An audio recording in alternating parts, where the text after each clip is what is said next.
Bonjour, j'espère que vous allez bien. Ce matin, nous allons apprendre la notion du NAT. Le NAT, entendu par la Network Access Translation, c'est un mécanisme réseau qui permet donc de pouvoir permettre aux adresses IP privées d'aller sur Internet grâce à un couple adresse privée et adresse publique. Les adresses privées, comme vous pouvez le savoir, sont des adresses qui ne sont pas routables sur Internet. Elles ne sont routables que dans un réseau privé, tandis que les adresses IP publiques sont des adresses routables sur Internet. Mais pour qu'une adresse qui sera configurée ici dans notre LAN, qu'on va appeler le LAN 1 ici, puisse avoir accès à Internet, il va falloir que cette dernière-là ait un couple adresse IP privée, c'est-à-dire son adresse privée et une adresse publique. Le routeur qui est en bas ici, notre deuxième routeur, va constituer le routeur de notre fournisseur d'accès à Internet. Tandis que ce routeur, c'est un routeur de chez le client. Donc les deux LAN ici sont les LAN qui sont du côté client. Et de l'autre côté, nous avons donc le FAI. Le FAI entendu par là, le fournisseur d'accès à Internet. Cette architecture était déjà établie et cela fonctionne normalement. On peut bien tester cette architecture.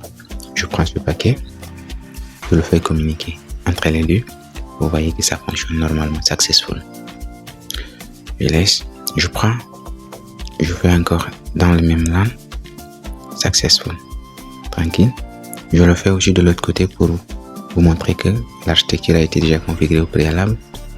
Premièrement, j'avais donc configuré les machines. Après les machines, j'avais configuré le routage. Et le routage utilisé ici, c'est le routage statique. Voilà. Donc, entre les LAN, le réseau fonctionne normalement. Dans les mêmes LAN, le réseau fonctionne normalement. On va essayer interLAN maintenant. Je prends ici, avec ces LAN. Il n'y a pas de communication, bien évidemment. Je vais encore reprendre ici. Voilà. Donc, c'est ça. Avant, c'était juste un bug. Donc, voilà, je reprends là. Donc, entre ces deux LAN, ça fonctionne tranquillement. Je vais ici, donc, entre le LAN ici et mon LAN là. Vous voyez, c'est bien. Je vais donc faire traverser la frontière de LAN. Je prends ici. Je vais donc dans ce LAN. Successful. Tranquille. Je le prends ici. Avec ce LAN. Tranquille. Je reprends juste le processus. Voilà. Et puis successful. Vous voyez, c'est normal. Donc je reprends aussi de là à là. C'est tranquille. Il n'y a pas de souci. Donc le réseau, de façon plus claire, le réseau fonctionne. Ce qu'on va implémenter ici, c'est le NATage. La translation des adresses IP privées en des adresses IP publiques. Question d'aller donc sur Internet. Cela ne peut se faire que si on essaie d'interdire d'abord dans un LAN, d'accord, un certain nombre d'adresses d'avoir accès. Maintenant, dans ce réseau, tous les équipements communiquent. Donc, c'est pas intéressant. Ce qu'on va faire, c'est qu'on va créer un access list ici, d'accord. Dans ce VLAN, on va interdire à notre VLAN qui est là de pouvoir traverser notre FAI. Et comme ça, après, on viendra avec la notion du NATage pour pouvoir permettre une adresse ou deux d'avoir accès donc à Internet. Pour ce, on va configurer donc sur l'interface de ce routeur en allant donc en mode, passant en mode privilège. Et puis voilà, on passe donc en mode configuration globale. Voilà, donc on va, comme je l'avais dit ici, on va interdire par exemple à ce laptop de pouvoir traverser la frontière de notre réseau ici. C'est-à-dire d'avoir accès au routeur de notre fournisseur d'accès à Internet. Pour ce, on passera par les access lists. On va créer un access list standard, un access list standard tout simplement, et les access list standards, comme on l'avait vu dans le tuto passé, sont numérotés de 1 à 99. Je prendrai donc 1. Espace, maintenant je tape donc la règle. La règle c'est quoi? Je voulais interdire, donc interdire signifie deny. Je vais interdire quelle adresse? L'adresse 172.18.0.2. D'accord, je reviens là. Si je reviens sur mon architecture et que je reviens là, vous voyez le point 2 c'est celui-là, 172.18.0.2. Donc, je vais reprendre le point 2. Désolé. Voilà, il est là, le point 2, accompagné donc de son masque build wide, donc 0.0.255.255. Ouais, je pense qu'il n'y a pas d'espace entre les deux. Voilà. Et puis je valide. Après avoir validé, il va falloir que j'autorise les autres. Parce que si je laisse ici par défaut, ça va donc tout refuser. Donc je vais dire plutôt access list, liste numéro 1. Maintenant, je vais permettre toutes les autres adresses d'avoir accès à mon FAI. D'accord? Donc je vais me permettre à any. Any qui signifie donc l'ensemble des adresses restantes. Je valide. Maintenant, toutes ces règles vont s'appliquer sur quelle interface? Voilà, l'interface d'entrée de notre routeur ici, c'est l'interface serial 0.0. Donc je vais taper donc interface, d'accord, serial 0/1/0. Voilà, donc c'est cette interface là, celle-là. Je valide. Pour finir maintenant, IP access group. Voilà, IP access group 1. Qu'est-ce que je dis? Je dis les règles vont s'appliquer à l'entrée de mon routeur FAI, donc à l'entrée ici sur cette interface là. Je valide.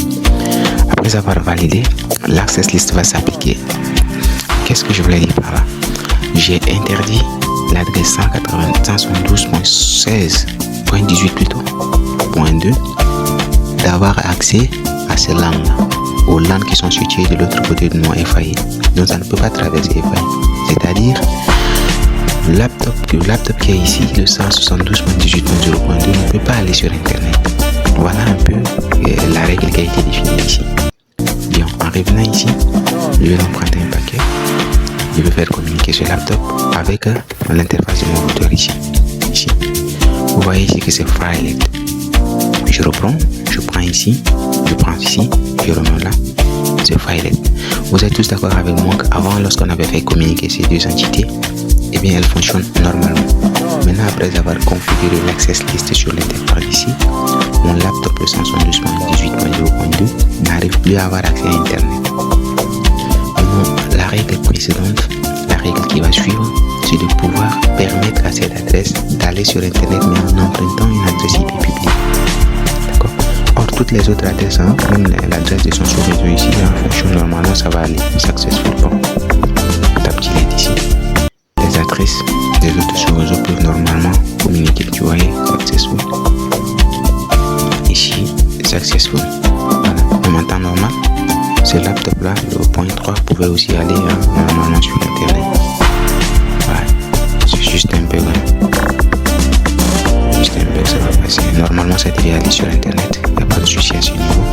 Parce que j'ai juste interdit le 10.0.02 sur cela. Bien. C'est qu'on va continuer de configurer ici sur le NATage. Le NAT s'applique sur le routeur du client. D'accord? Donc on va revenir ici sur le routeur du client. Et on va donc appliquer notre politique de NAT en allant donc en mode configuration globale.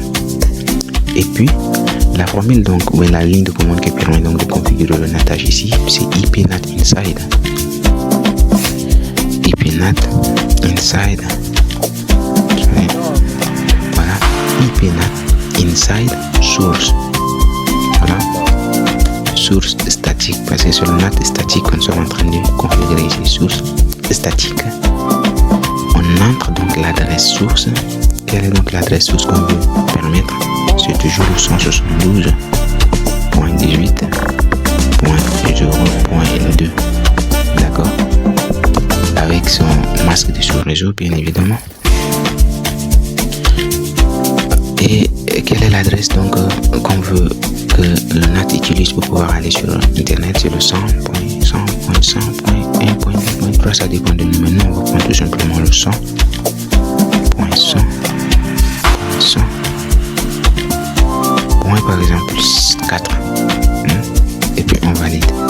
Voilà les deux adresses. J'explique cette ligne de commande. On dit on va utiliser un NAT statique et un pour source 172.0.2. Donc cette adresse privée pour aller sur Internet va utiliser donc notre adresse publique qui est le 100.100.100.4. Maintenant, il va falloir que cette règle s'applique sur l'interface. Donc on va dire interface. L'interface qu'on va utiliser ici, c'est l'interface en entrée. L'interface en entrée ici, c'est ça. L'interface gigabit Ethernet 0/0/0. Et qu'est-ce qu'on définit? On dit IP NAT inside. D'accord? IP NAT inside. Voilà. Donc, on définit les règles d'entrée. Maintenant, quelle serait l'interface? D'accord? quelle serait l'interface de sortie. On va donc faire un exit sur cette interface. On va dire maintenant interface. Maintenant l'interface de sortie c'est quoi? C'est serial 0.0. Interface serial 0/1/0. Je valide. Et qu'est-ce que j'ai dit? IP NAT maintenant c'est outside. IP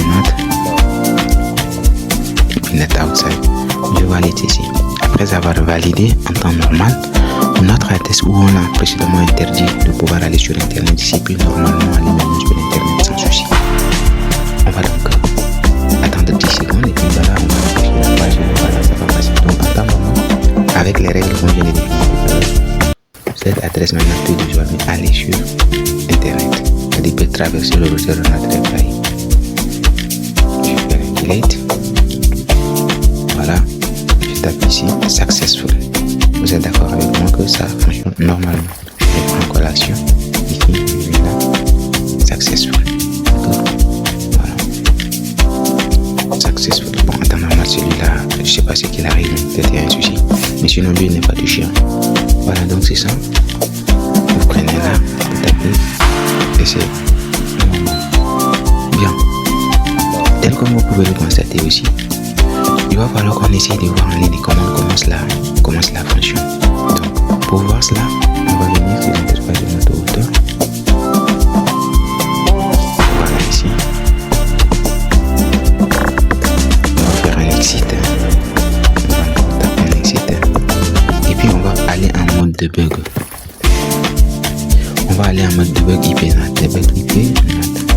Voilà, en tapant donc le debug IP NAT, on va entrer en mode débogage. Le mode débogage permet de voir les paquets qui transitent donc d'une interface à une autre. On vient là, on fait transiter notre paquet d'ici et là. D'accord. Et on revient donc en mode débogage. Je suis ici.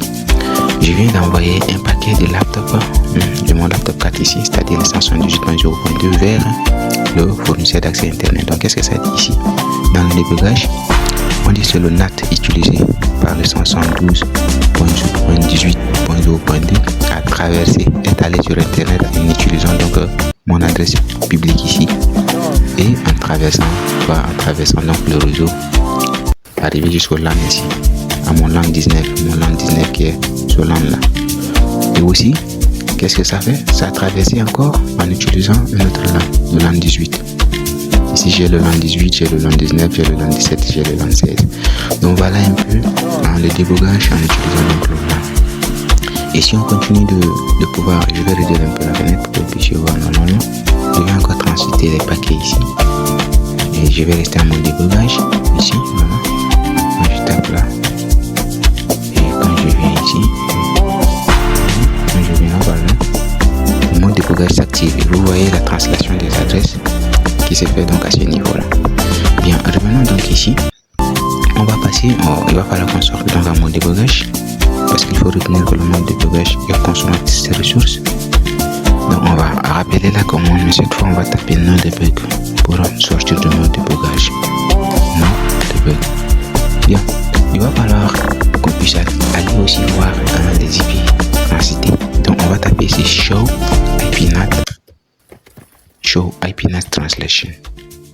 Voilà, en tapant donc le show IP NAT translation, vous êtes d'accord avec moi qu'ici on a donc le protocole qui est utilisé qui est l'ICMP, le inside, c'est-à-dire l'adresse d'entrée globale qui est donc mon adresse ici, en utilisant le port 41, ça c'est le socket qui est transité, le 100.100.100.4.41, ça c'est l'adresse publique utilisée, et le inside local, c'est-à-dire l'adresse privée utilisée dans le réseau, utilisée dans le port 41 avec l'adresse 18.0.2, et le outside à travers donc le 19 ici, c'est-à-dire le réseau qui reçoit mes paquets et le réseau 172.19.0.2 en utilisant toujours le même port. Voilà, j'espère que ce petit temps passé ensemble sur le tuto du NATage vous a été utile. On se voit donc prochainement pour un nouveau tutoriel. Merci de m'avoir suivi, à très prochainement, ciao.